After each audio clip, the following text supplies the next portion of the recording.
Hi, I'm Phil Sims, one of the county extension agents here at the Polk County Extension Office. And today I'm going to share a short presentation to help you prepare for your baby chicks to arrive. Later on, I will send you some information on what to expect on April 16th when you come to pick up your baby chicks. With that, I'm going to share my screen now, which is going to bring up a PowerPoint presentation that we'll talk from.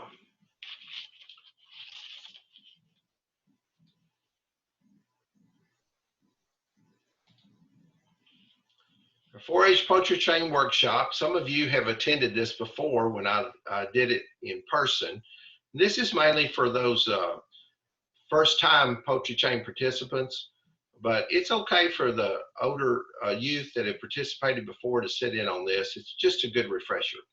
So to get started, we got to get ready for the new arrivals. You know, when your mom and dad brought you home from the hospital, they had everything ready.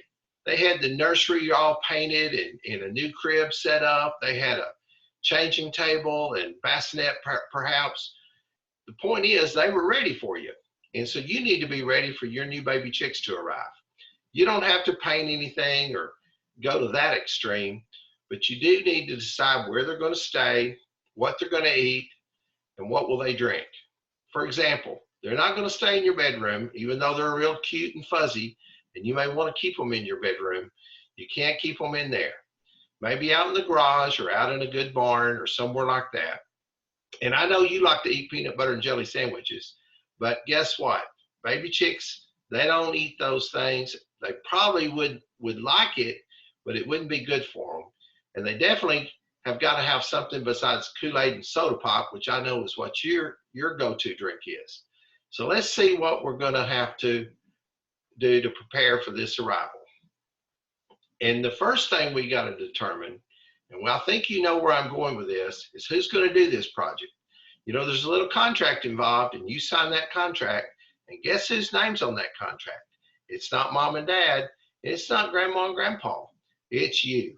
So you need to be the one to take responsibility for this project, because that's the only way you're going to learn how to raise these baby chicks to laying hens and provide your family with a backyard poultry flock. So that goes to the second point. Who's going to do the feed and water? Well, guess what? That's you again. Now, when we get down to how are you going to protect, you may need some help from the adults on this, because it gets a little complicated when you start having to fight all the varmints and the different problems that can happen in your poultry project. The basics though, if you keep them warm and dry, fed, watered, and protected, you're going to be successful. But guess what? That warm and dry can be harder than you think, especially if that water gets turned over in the box. So fed, watered, and protected. So shelter, that's going to be something as simple as a big cardboard box, like a refrigerator box. Maybe you've got a big wooden box laying around the garage or the barn. It may be just a simple metal barrier that you set up in a ring in a concrete floor somewhere. It doesn't really matter as long as you have 1 square foot per bird, it's varmint proof, and that you don't have any leaks. These are just some examples of some homemade brooders. This is a little storage tote that I had out in my garage when I was just raising a few baby chicks. They make these in all kinds of sizes. Some of them can be large, and no more expensive than these is. You might could spread them out into 1 or 2. And so you can also build something as fancy as this wooden box that one of our 4-H families put together. But then I've got an example here, or a picture where I've got a thermometer down at the level that you need to check the temperature. It's not up on the wall, it's down at the level that the chicks are living that you need to check the temperature. So what should that temperature be, and how are we going to get it there? Well, just a simple light bulb on a shop light will be sufficient, as long as you've got the heat at 2 inches from the floor at 90 to 92 degrees. And if you need to add a second shop light to accomplish that, that's fine too. And one of the tricks that you use, if all the little chicks are huddled underneath the light, then that means they're cold. If they're way over next to the wall, guess what? They're too hot. So if they're too hot, you raise up that shop light. If they're too cold, you lower it. But make sure you don't lower it to where you would ignite the shavings or whatever you've got down in the bottom of the box, because that could start a fire. And then you simply just raise the lights until you've got a 5-degree decrease in temperature per week until it gets 65 degrees. It's really not as important during the daytime to worry about that 65-degree temperature, because we're going to get there really fast. But it's the nighttime that you got to watch the temperatures and make sure you're keeping your baby chicks warm. So the first feed we're going to start out with is a chick starter. You just simply place that feed in these little feeders that you can buy. There's plastic ones, there's little metal ones, there's all kinds. And also the first day or two, you need to put some out on a flat piece of cardboard or something. Stick their little feet right in it and they'll start pecking right away. That's just their natural instinct, is to peck. And so once they find that feed, they know it tastes good, they're going to be looking for it in your little feeders. Laying mash comes later, and I'm going to be passing out a whole packet of material when you pick up your chicks on April 16th.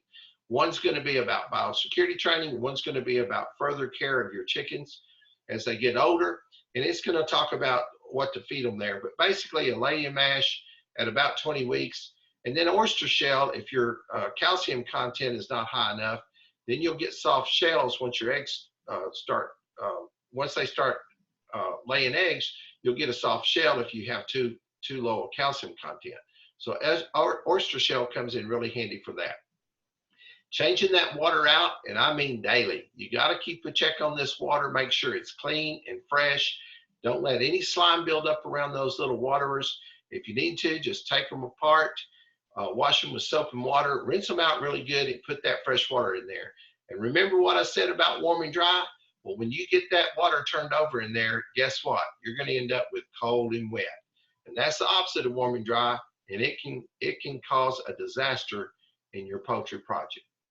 Now, getting down to the varmints and the dogs and the cats and the rats, hawks, gnats, diseases, we've got to protect our poultry chain chicks, because they're pretty helpless. They're only a day old when we get them. Your dogs, your neighbor dogs, rats can get in there. That's why you've got to make sure you've got them in a really good container and protected. Your cat or your neighbor's cat can get in there. You know, cats like birds. And of course, hawks, as they get older and go outside, and then those pesky gnats, they can become a problem in the spring. Diseases is another issue. Sometimes we have to go and get a vaccine at the local farm store that we mix into the water. But the main thing about diseases is to keep them away from older birds. This is where our biosecurity training comes in too. Make sure that if you go visit someone else's poultry, that you don't track diseases back into your pens. So how do you do that? Make sure when you come home from visiting another poultry site that you change your clothes, shower, and change your clothes, and don't wear those same shoes out to the poultry, your poultry flock.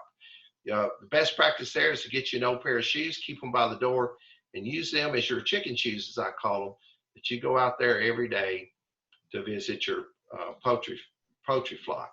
This is an example of a coop that I built for my house.